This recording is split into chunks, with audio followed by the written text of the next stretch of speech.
I will free myself or hew my way out with a bloody axe.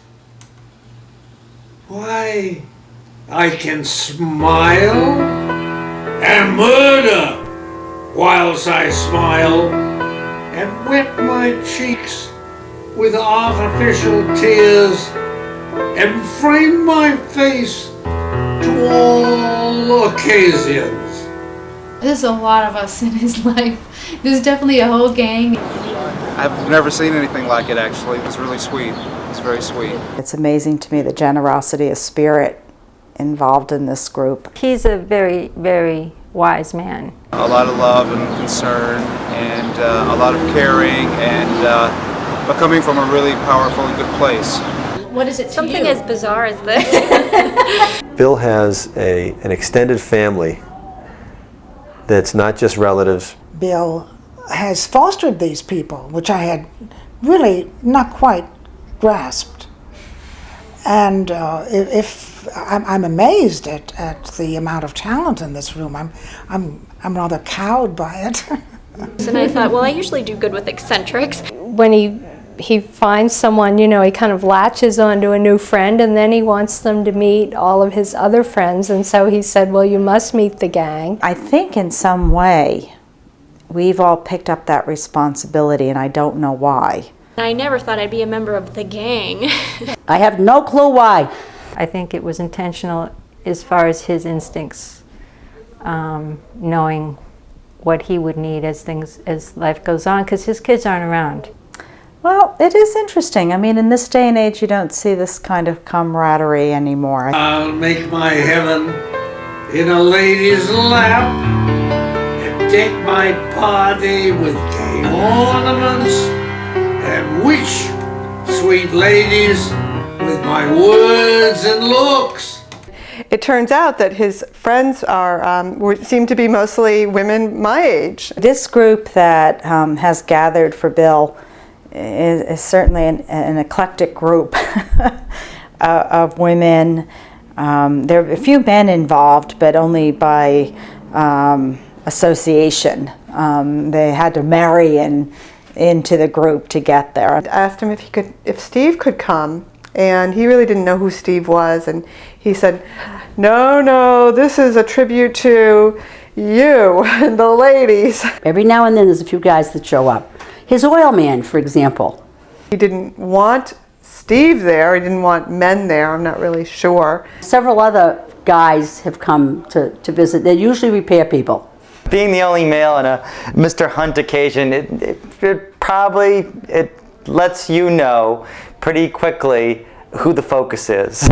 It's Mr. Hunt. Hearing the stories over and over and over again just drives home how many brilliant people he knows and how many people are just willing to get entangled in this web. Whatever he's doing now works.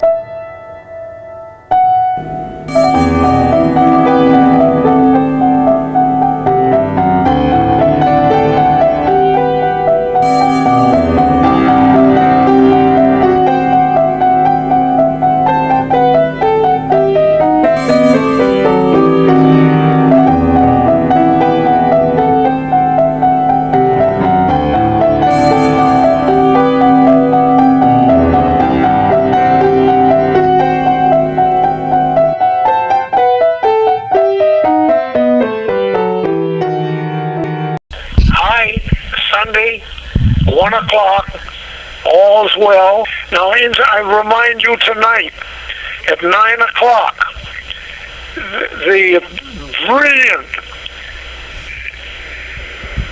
television performance of David Copperfield is taking place with an all-star cast, all the top actors of England, 9 o'clock tonight, 9 o'clock, Channel 2. Be sure to watch it if you can. Mr. Hunt has always been very, very supportive to me, and he has been a good friend. He's encouraged me throughout my various career changes and my personal interests. Bill reminds me a great deal of my father. I felt that he understood a certain aspect of me and my work that very few people appreciated. So that's the real source of the closeness. And of course, he tells wonderful stories about his family, which was so important and so complex and involved in so many. It's just a fabulous family history, and I really loved hearing that. Hi, it's about 4 o'clock. I have an interesting thought for you. You could end up being a genius like Charles Dickens, who wrote David Copperfield. My mother had died in a fire. My father had died. And I was living in Baltimore. Nobody much knew about my Boston connection. And I asked Bill if he would give me away. It's important for people to celebrate the lives of older people and the things they've done, their achievements, and the uniqueness about them. I was a newly divorced and widowed mother in Boston, starting a career with 2 young children, and I knew I was doing a good job. I had my feet on the ground, and things were going well in my career, but I didn't have a lot of people. My family lived away. I didn't have a lot of people telling me I was doing a good job. He's also assisted me in being able to go to school financially. He volunteered to give me a loan, which made it possible for me to change my career. And we worked out a little payment plan, and he was very generous in that way. I knew when we did our little dinner date that I would get that reinforcement, and it felt good. Hi, it's 5:30, and all's well. Some time ago, you gave me a beautiful ham, which I froze. Beautiful ham, and it was so precious, I just wanted to save it, and I thawed it out, and I'm having 2 slices of it tonight, and I can't thank you enough. Absolutely perfect. Just when I needed it, I have it.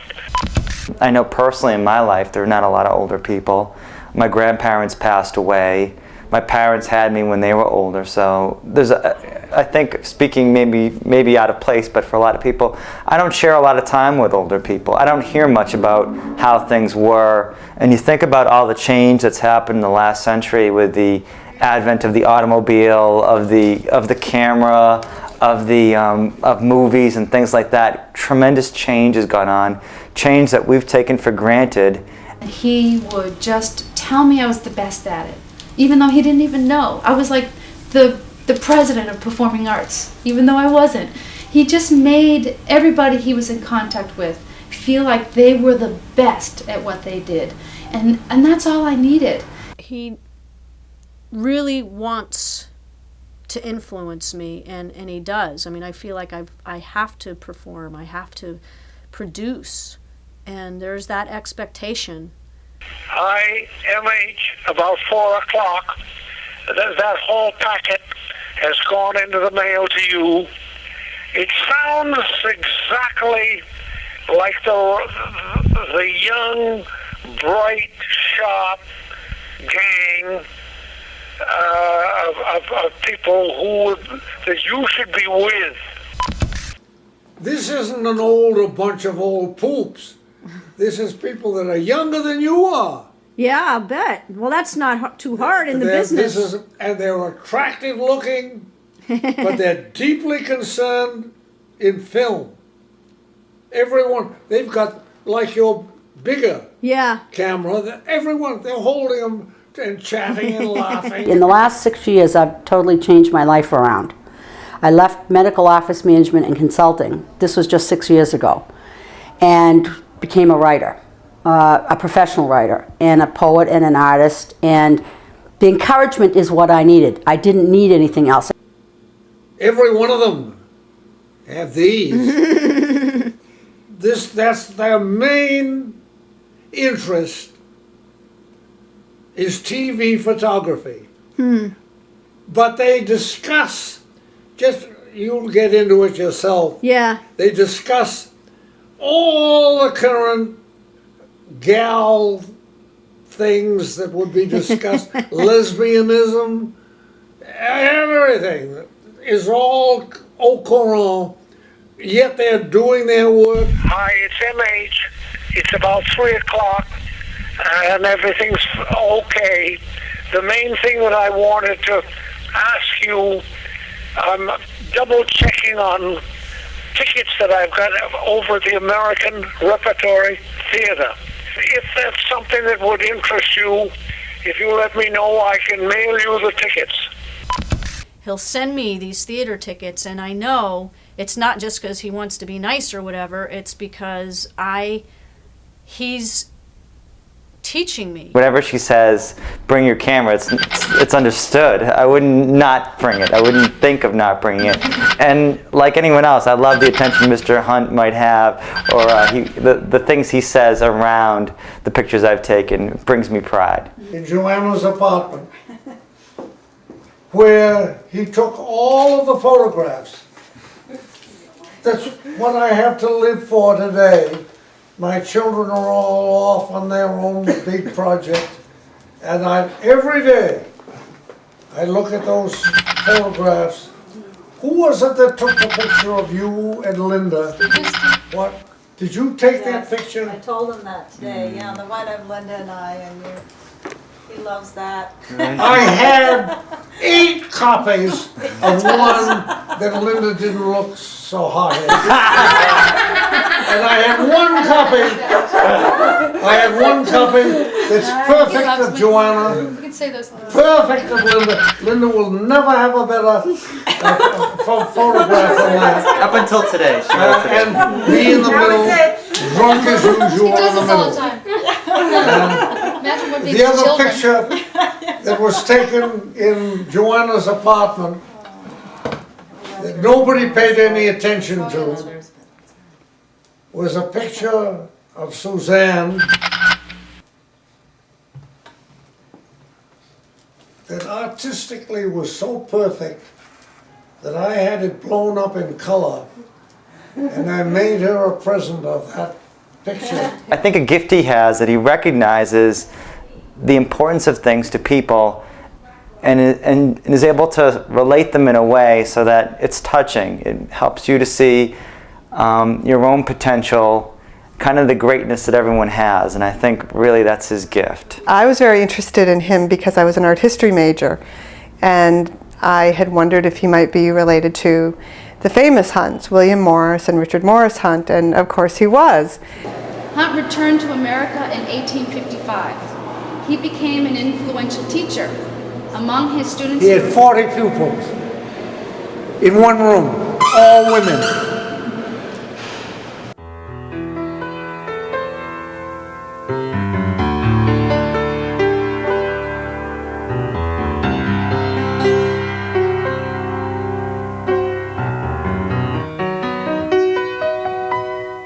I don't want my art to be sleeping.